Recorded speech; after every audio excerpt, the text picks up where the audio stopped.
Bismillahirrahmanirrahim. Assalamualaikum warahmatullahi wabarakatuh.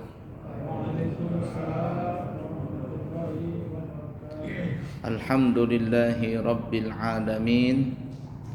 Allahumma fasalli wa sallim ala sayyidina wa nabiyyina wa maulana Muhammadin wa ala alihi wa sahbihi ajma'in. Amma ba'du.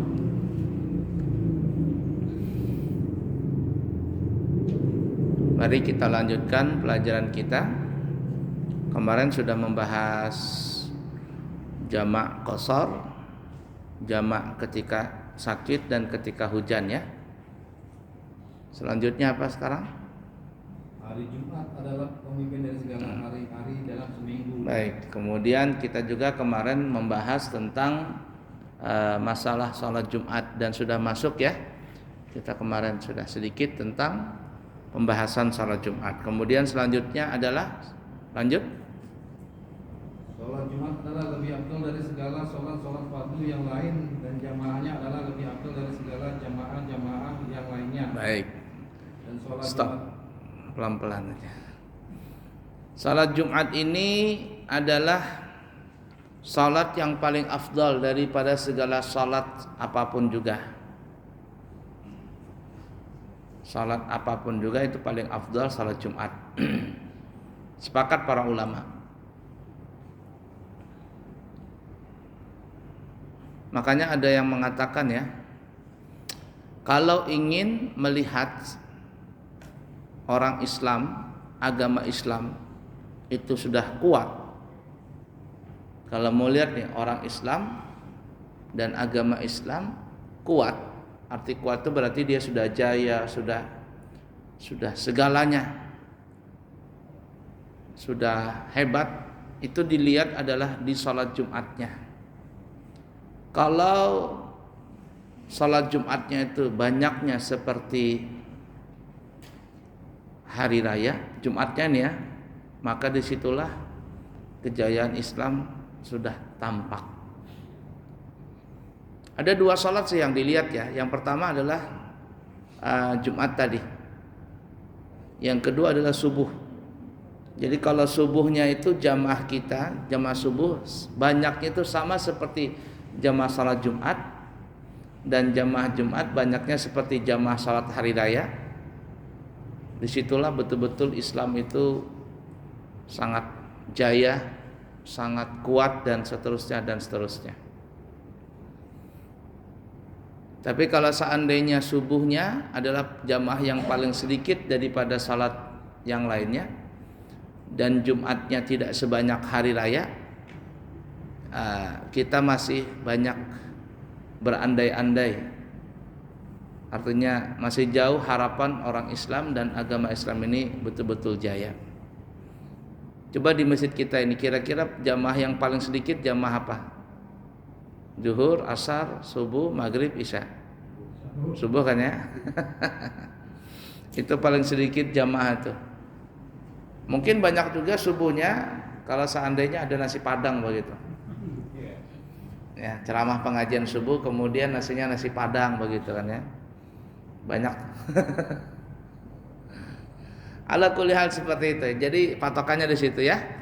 Subuhnya apabila banyaknya seperti jamaah Jumat dan Jumatnya itu jamaahnya sebanyak jamaah hari raya, sudah. Itu Islam sudah jaya. Kita tidak repot-repot lagi ibarat kata mendakwahi orang Islam. Kenapa? Karena orang Islamnya sudah sadar. Orang Islamnya sudah sadar semuanya. Dan itu nanti suatu saat akan terjadi. Akan terjadi itu ya pada saat Imam Mahdi keluar dan Nabi Isa telah turun. Itu pasti akan terjadi suatu saat. Cuman saat ini ya kita masih seperti halnya buih yang ada di lautan. Banyak tapi gampang terombang-ambing dan gampang pecah dan gampang tercerai-berai. Nah, seperti itu ya. Kemudian juga kata ulama, jamaah Jumat itu adalah sepakat seafdal-afdal jamaah dari jamaah yang lain. Karena salat jamaah Jumat itu hukumnya adalah wajib. Enggak ada orang salat Jumat itu enggak berjamaah. Sepakat para ulama bahwa jamaah Jumat itu hukumnya wajib. Nah, karena wajibnya tadi, maka sepakat oleh ulama bahwa jamaah salat Jumat itu adalah paling afdal daripada segala jamaah salat yang lainnya. Baik, lanjut. Dan sholat Jumat ini dikhususkan untuk umat Nabi Muhammad Allahumma shalli wa sallim. Salat Jumat ini hanya ada di umat Nabi Muhammad. Umat zaman dulu nggak ada salat Jumat. Umat zaman dulu nggak ada salat Jumat. Kita saja umat Nabi kita Muhammad sallallahu alaihi wasallam. Dan nabi-nabi zaman dulu ya itu memang tidak sesempurna salat kita. Kalau kita kan 5 waktu. Kalau nabi zaman dulu ada yang mereka salat itu sehari cuma 2 kali, pagi dan sore. Ada yang cuma sehari sekali. Ada yang cuma siang saja, ada yang cuma malam saja. Umat zaman dulu tuh. Sedangkan umat Nabi kita Muhammad SAW adalah 5 waktu tadi. Sempurna kita. Sesempurna-sempurnanya salat. Dan karena itulah Nabi Allah Musa alaihissalatu wassalam memperingatkan, memberikan saran kepada Nabi kita Muhammad SAW di malam Isra dan Mi'raj. Nabi Musa mengatakan, kalau bahasa kitanya, ya Rasulullah, umat saya umurnya panjang-panjang, ratusan, bahkan ada yang main ribuan tahun. Badannya tinggi-tinggi, besar-besar. Standar mereka itu tingginya 30 meter. Tinggi, besar, kuat, jarang sakit-sakit. Mereka cuma sholat sehari sekali atau 2 kali. Itu pun mereka enggak mampu untuk melaksanakan sholat. Lah umatmu ini umurnya pendek, orangnya kecil-kecil, penyakitan lagi. Dikasih 5 waktu, dikasih 50 waktu, enggak bisa. Maka akhirnya dengan sebab Nabi Musa, Nabi kita Muhammad SAW bolak-balik antara Allah dengan Nabi Musa sebanyak 9 kali dan berakhir menjadi 5 kali dalam sehari.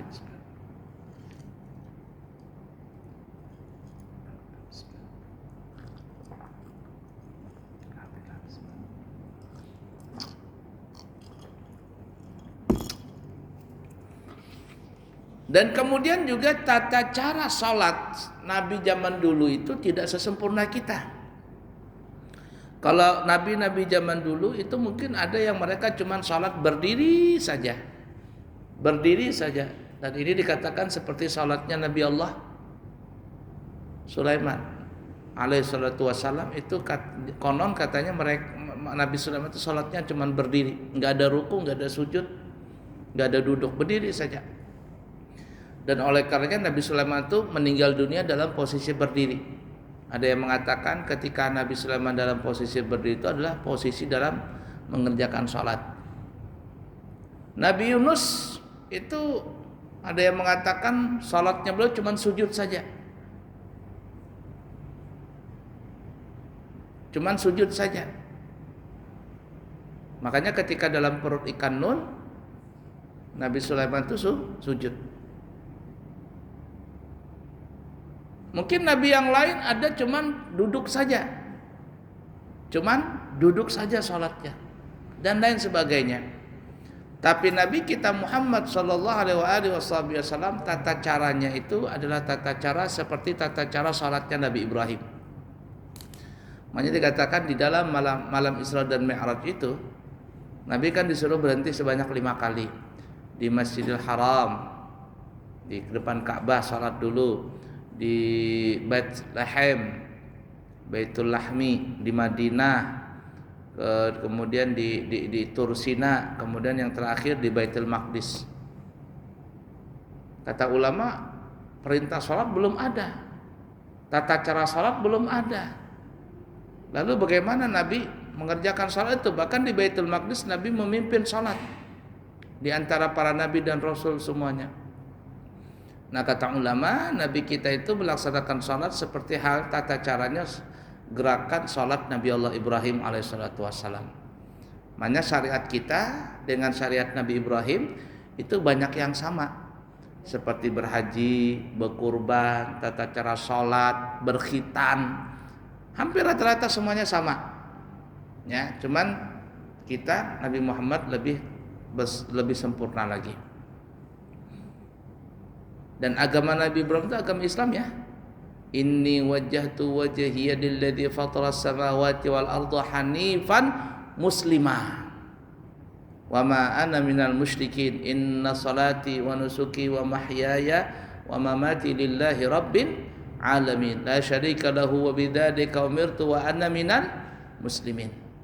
Itu doa Nabi Ibrahim dalam surah Al-An'am itu. Sehingga dijadikan kita adalah bacaan doa iftitah.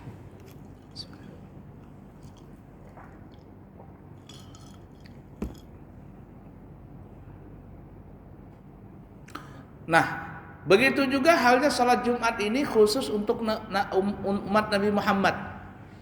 Sebelumnya nggak ada salat Jumat itu kepada umat yang lain. Dan juga para ulama mengatakan perintah salat Jumat ini, mungkin nanti kita sebutkan di dalam kitab ya. Perintah salat Jumat ini sebenarnya sudah ada pada malam Isra dan Mi'raj. Diwajibkan salat Jumat itu sudah ada di malam Isra dan Mi'raj. Cuman waktu di Mekah Nabi kita belum melaksanakan itu. Apa sebab? Karena situasi dan kondisi yang kurang mendukung, bahkan tidak bisa mendukung. Ya, dari kalangan masyarakat orang Quraisy, kufar Quraisy yang kejam sekali. Kemudian juga kondisi kaum muslimin yang tertekan dan jumlahnya masih sedikit dan seterusnya. Itu belum diperintahkan. Maksudnya belum ada pelaksanaan salat Jumat.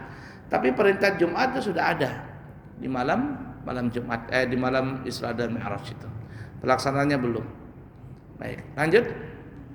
Salat Jumat diperlukan di kota Mekah bertepatan pada malam Isra dan Mi'rajnya Nabi Muhammad SAW. Itu yang baru kita sebutkan tadi ya. Lanjut.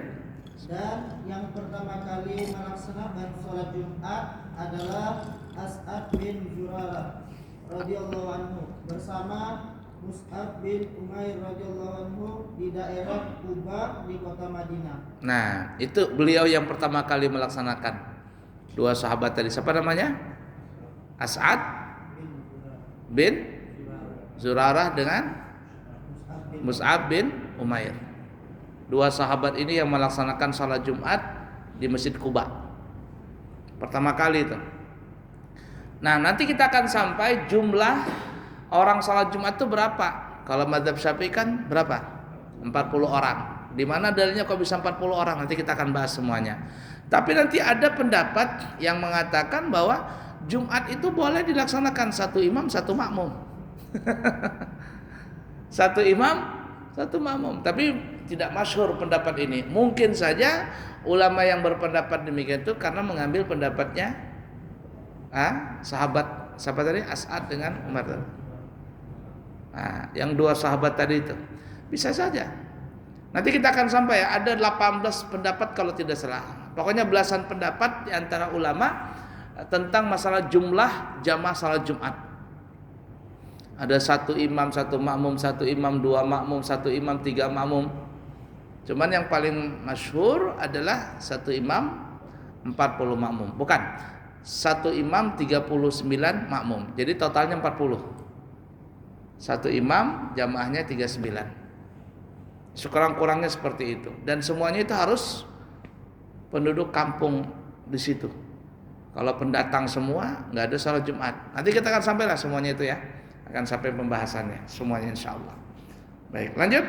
Adapun Nabi Muhammad sallallahu alaihi wasallam tidak pernah melaksanakan salat Jumat ketika beliau masih di kota Mekah karena tidak memungkinkan untuk melaksanakannya disebabkan faktor orang-orang muslimin waktu itu yang masih dalam keadaan mencekam. Nah, di Mekah tidak ada pelaksanaan salat Jumat. Lanjut. Adapun hadis-hadis yang menunjukkan tentang kemuliaan salat Jumat banyak sekali, antara lain adalah banyak sekali ya dalil-dalilnya. Dan kebetulan kayaknya Jumat ini 10 Muharram ya, Asyura, jadi puasa itu. Nah, puasa. Kalau bisa 2 hari, jangan sehari. Kalau sehari aja hukumnya makruh. Karena orang-orang Yahudi puasa di 10 Muharram saja. Nah, kita dianjurkan 2 hari, 9, 10 atau 10, 11, atau yang bagusnya 9, 10, 11. Itu lebih bagus lagi. 9, 10, 11, 3 hari. Lebih mulia, lebih afdal lagi. Nah, karena kebetulan Jumat ini adalah Asyura, ya 2 hari lah, Kamis dengan Jumat. Jadi double pahalanya itu double ya, berlipat-lipat. Mana hari Jumat, mana Asyura dan sebagainya dan seterusnya. Dan juga dikatakan bahwa sebelum Allah Subhanahu wa taala mewajibkan puasa Ramadan kepada kaum muslimin, itu para sahabat mereka itu kalau 10 Asyura mereka tuh seakan-akan mewajibkan diri mereka untuk berpuasa. Bahkan anak-anak kecil mereka itu tidak mereka berikan makan dan minum. Kalau anak mereka itu mau makan, mau minum, mereka akan mengalihkan perhatian anak-anaknya dengan cara bermain atau tidur atau apa saja sampai anaknya lupa. Nanti setelah maghrib baru diberikan makan dan minum.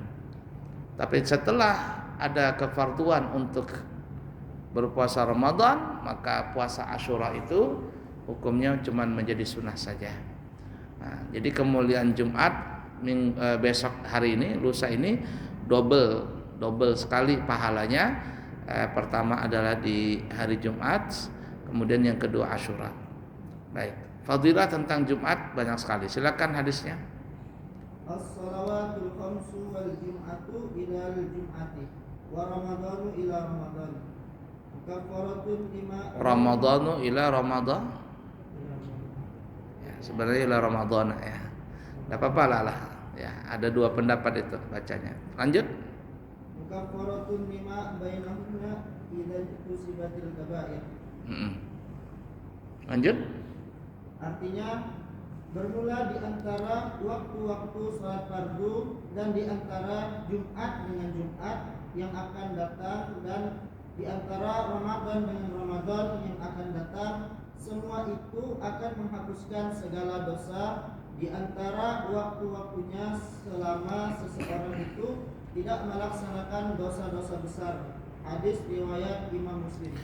Jadi ini fadilahnya luar biasa ya untuk umat Nabi Muhammad. As-salawatul khamsu, di antara salat-salat 5 waktu, maghrib ke isya, isya ke subuh, subuh ke zuhur, zuhur ke asar, asar ke maghrib dan seterusnya berputar. Itu adalah penghapus dosa-dosa kita. Ibarat kata itu antivirus, otomatis antivirus. Jadi kalau seandainya ada kita melakukan dosa, nih maghrib, kita sholat maghrib nih ya, lalu antara maghrib dengan isya mungkin kita ada melakukan dosa. Ketika kita masuk isya lalu kita sholat isya, maka sholat isya itu akan otomatis menghapus dosa kita di antara maghrib dengan isya. Begitu juga setelah isya, umpama kita melakukan satu perbuatan dosa, lalu kita melaksanakan sholat subuh, maka dengan adanya sholat subuh itu otomatis langsung terhapus dosa kita. Terhapus dosa kita. Makanya beruntung sekali kalau seandainya ada orang meninggal dunia setelah selesai sholat atau pada saat sholat. Ya, pada saat sholat atau selesai sholat, assalamualaikum meninggal dunia. Masya Allah, beruntung sekali, dosanya itu terhapus semuanya. Nah, tapi kalau seandainya meninggalnya di pertengahan waktu, sudah sholat isya umpama, kemudian meninggalnya jam 2 malam, sempat melakukan dosa, nah repot ini. Belum sempat terhapus dosanya dengan pelaksanaan sholat subuh. Nah, makanya hindarkan dosa-dosa tadi. Tapi yang dimaksudkan terhapus dosa ini, dosa yang mana? Adalah dosa-dosa kecil. Dosa kecil dan dosa hubungan kepada Allah Ta'ala. Kalau dosa besar nggak bisa. Apalagi dosa yang berhubungan kepada makhluk. Ghibah, gosip, ngerumpi, memfitnah orang, berita bohong, wah itu parah sekali itu. Ya. Kemudian wal jum'atu ilal jum'ati, dan kepada antara 2 Jumat. Ya, Ramadhanu ila Ramadan, berramadan dengan Ramadan. Kafaratun lima bainahunna. maka itu akan menghapuskan di antara semuanya. Tapi idza jutinibatil kabair, apabila orang itu meninggalkan dosa besar. Artinya dosa besar ini tidak terhapus. Enak banget. Habis salat Isya umpama lalu ada orang berzina, habis itu salat subuh terhapus dosanya. Oh enggak. Ya, illa bitaubatin nasuha, kecuali dengan taubatan yang betul-betul tobat. Jangan jar orang Banjar, jar guru-guru Banjar bertobat tuh jangan yang kayak panas-panas tahi ayam. Kayak mana panas-panas tahi ayam itu? Coba tahi ayam itu jar guru, ketika keluar dari duburnya ayam panas dia. Tapi cuma 2 detik aja panasnya, ibadah tuh dingin sudah. Itu guru-guru di Banjar jangan bertobat nang kayak panas-panas tahi ayam. Itu istilah aja kan ya. Artinya terlalu hina kalau bertobat itu cuma segitu-gitunya aja. Jadi taubatan nasuha ya, taubatan nasuha. Nah, ala qul itu kalau dosa besar, tapi kalau dosa kecil otomatis langsung terhapus. Nah, di antara yang menghapuskan dosa tadi seminggu sekali adalah di hari Jumat. Lanjut. Man ghassala yaumal jum'ati wa ghassala wa bakkara wa mutakara wa masya wa lam yarkab wa dana min al-imami fastama'a wa lam yalhu kana lahu bi kulli khutbatin amalu sanatin ajru siyamiha wa qiyamiha. La ilaha illallah. Untung sekali nih ya.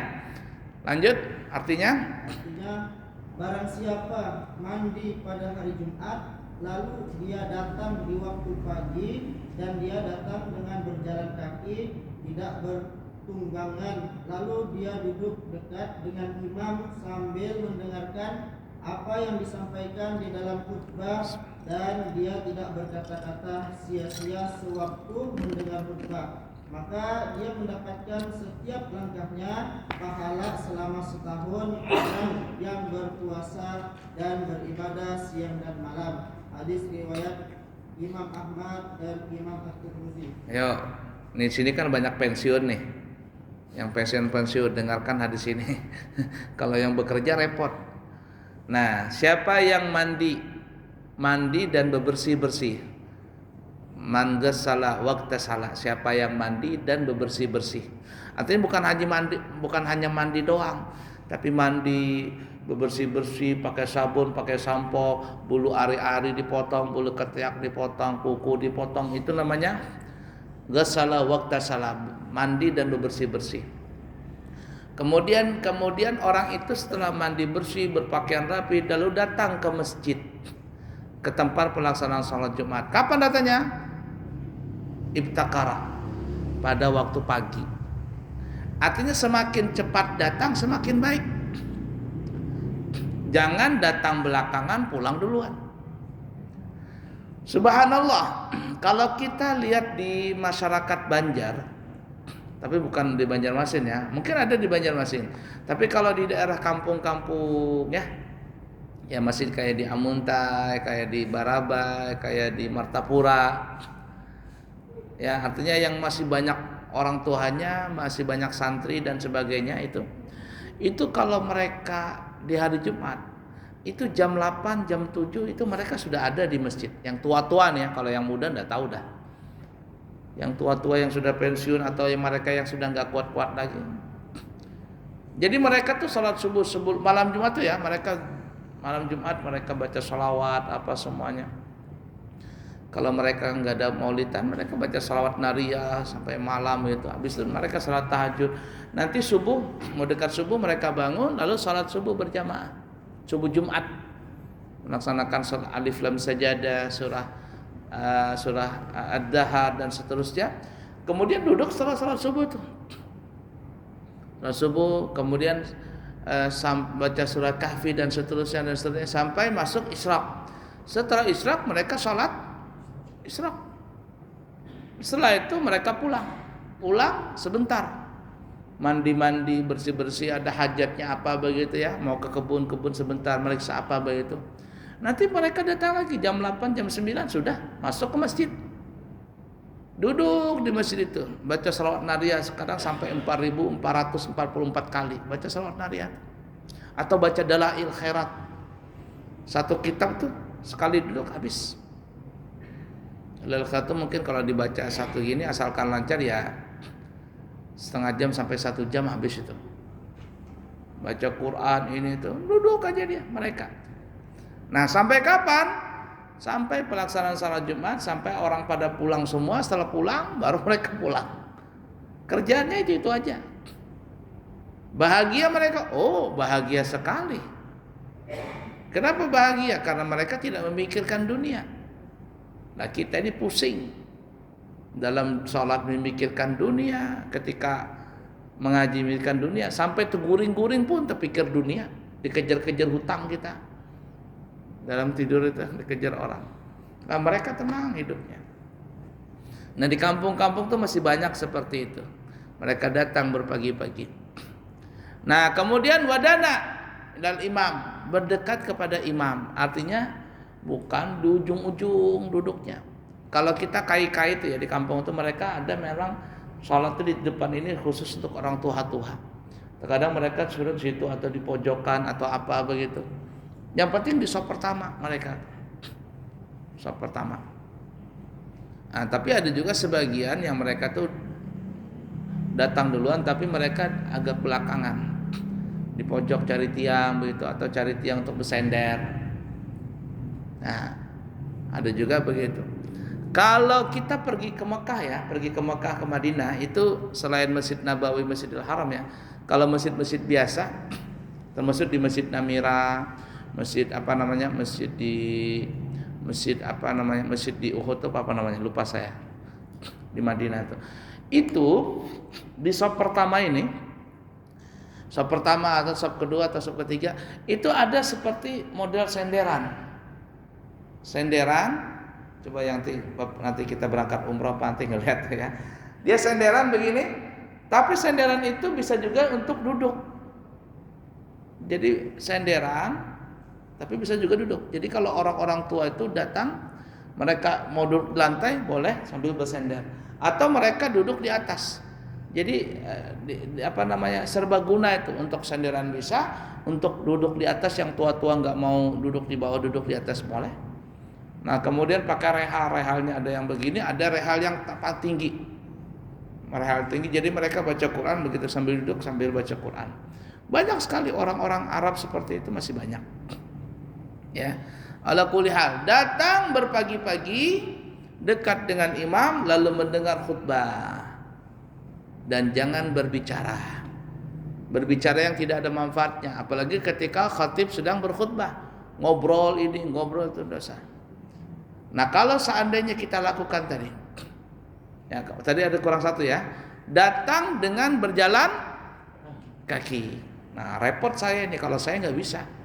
Kalau saya jalan kaki dari Amburawang sore baru datang. Ini aja perjalanan 1 jam ini. Ya, berangkat saya tadi 5:30 sampai sini sampai ya 6:30. 1 jam perjalanan. Bagaimana kalau seandainya jalan kaki? Berangkat pagi sore baru nyampe itu. Nah tapi bagi bapak-bapak yang dekat rumah sini nih ya, usahakan di hari Jumat itu jangan naik motor. Usahakan. Kalau rumahnya 100 meter, 200 meter ke masjid, hari Jumat nih usahakan jangan pakai motor, jalan kaki. Nah subuh gitu juga, kalau bapak-bapak masih sehat olahraga sambil gitu kan ya. Ala kulli hal itu baik sekali. Itu lihat syaratnya tadi itu ya. Mandi, apalagi datang berpagi-pagi, kemudian tidak naik kendaraan, apalagi dekat dengan imam, jangan ngomong ketika khutbah. 5 syarat nih. Apa kata Nabi? Maka setiap satu langkah kaki, di situ tidak disebutkan kaki kanan, kaki kiri. Yang penting setiap langkah kaki itu dari rumahnya menuju ke masjid itu dihitung 1 langkah kaki sama dengan 1 tahun ibadah. Siangnya puasa, malamnya tahajud. Enak kan? Jadi kalau bapak punya rumah umpama 200 meter dari sini atau 100 meter. 100 meter, 1 meter itu 2 kali langkah, berarti ada 200 langkah. Berarti bapak sudah beribadah 200 tahun namanya. Untung sekali. Ya. Bagi bapak-bapak yang sudah pensiun atau apa, wah untung sekali. Di kerjaan umpama ya sudah pas mau dekat masjid apa mau sampai sholat, nggak perlu dari kantor ke mana namanya itu ke masjid. Kalau dia dekat aja sudah jalan kaki gitu. Masya Allah, beruntung sekali. Nah, ingatin tuh. Sayang sekali kalau rumah dekat gitu, kemudian pakai motor, cuma 50 meter, 100 meter pakai motor, sayang. Ya.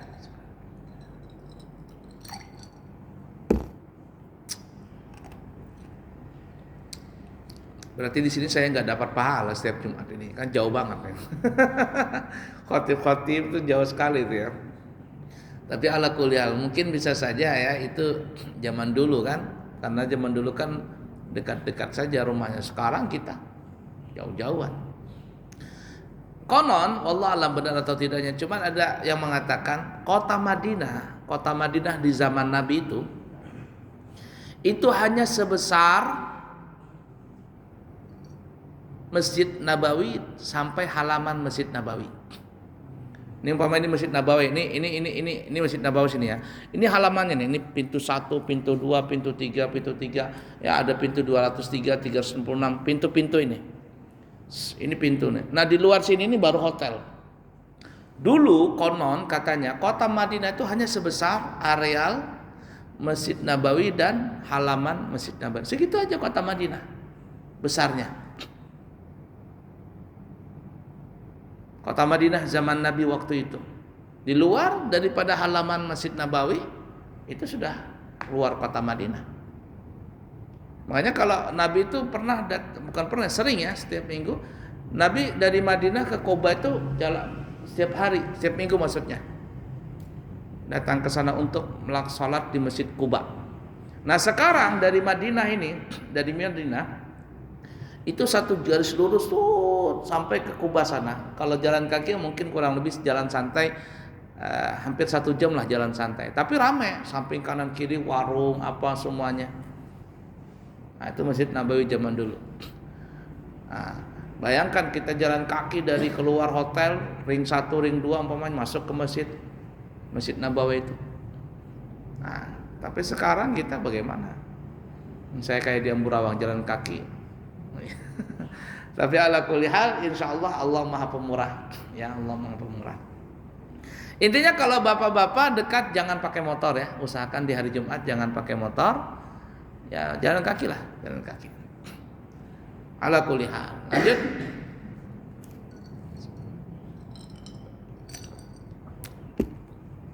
Lanjut. Diwajibkan seseorang untuk sholat Jumat apabila ada 7 syarat. Baik. Syarat yang Sebentar. Habis tadi dalil-dalilnya. Fadilah. Ada pertanyaan dulu? Tidak ada? Baik, sekarang kita akan masuk tentang syarat seseorang yang wajib sholat Jumat, gitu ya. Ini orangnya. Orangnya apabila terkumpul 7 syarat ini, maka orang itu mesti wajib sholat Jumat. Syarat orang yang wajib sholat Jumat. Baik, yang pertama. Syarat yang pertama Islam. Maka tidak wajib sholat Jumat bagi orang kafir. Begitu juga orang murtad. Tetapi kalau dia kembali masuk ke agama Islam, maka dia wajib mengqadha dengan sholat zuhur. Nah, orang Islam, kalau orang kafir mereka tidak wajib sholat Jumat, tentulah karena dia bukan Islam. Nah, begitu juga orang murtad. Orang murtad tidak wajib sholat Jumat karena dia masih murtad. Tapi kalau seandainya dia murtad 2 tahun, lalu setelah 2 tahun dia masuk Islam kembali, maka apakah wajib sholat Jumat yang 2 tahun yang dia murtad? Jawabannya tidak. Dia tidak wajib sholat Jumat, tetapi diganti dengan sholat zuhur. Jadi kalau setahun itu berapa minggu? Berapa minggu? 60 berapa? Berapa minggu itu? Sebulan berapa? 4 kali. 4 kali 12?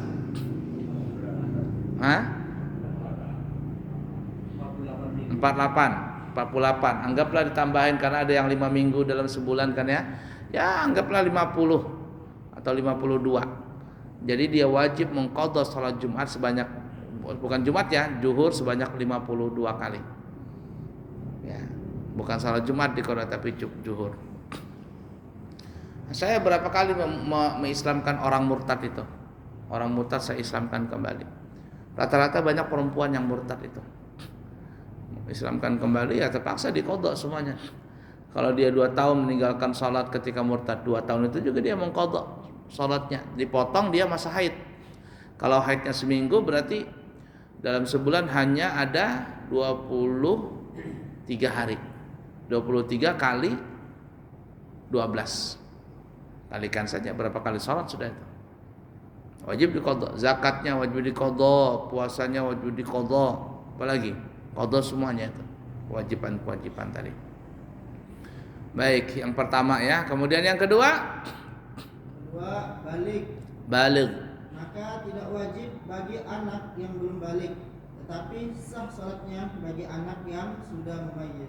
Nah, kalau sudah balik wajib salat Jumat. Tapi kalau mereka belum balik, masih umur 10 tahun, 9 tahun, anak-anak kecil salat Jumat, boleh saja.